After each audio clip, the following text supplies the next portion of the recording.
was part of the script, invited him up on stage. The audience cheered. Her son came up, looking a little shy, and gave her a big hug. The music swelled, and the host made a joke about how much they looked alike.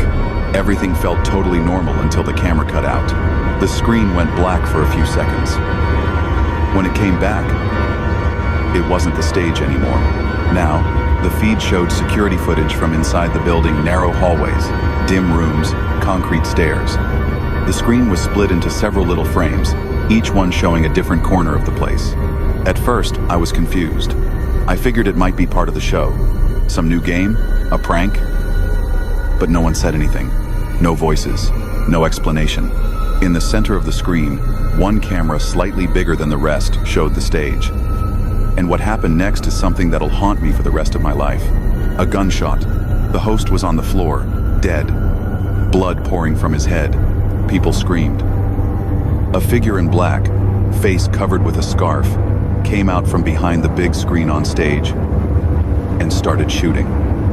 The audience lost it. People screaming and panicking. Pure chaos. I could feel the fear crawling into my skin just like it must have crawled into theirs. I sprang off the couch and grabbed my phone. I kept trying to call my mom, but she wouldn't answer. So I started calling my brother, all while watching the host's dead body lying on the floor right there, in full view of the camera. More shots rang out. The shooter was shouting for everyone to stay on the ground. People were watching it, that horrifying thing playing out live on TV. My heart pounded harder with every second that passed without someone picking up. And then, finally, my brother answered. "Ko, Ko, are you okay?" I yelled, panicked, desperately hoping it was all fake part of the show, that the host and the others would suddenly get up and laugh. But my brother answered softly, breathing hard, fear heavy in his voice.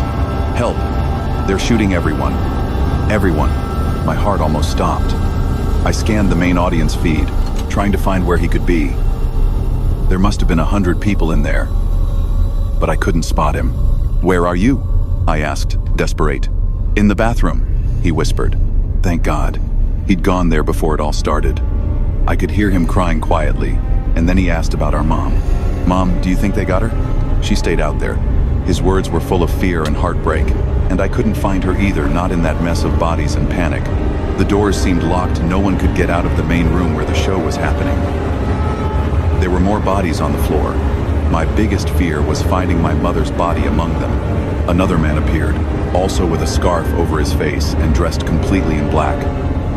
Looking now, they were heavily armed guns, knives, everything.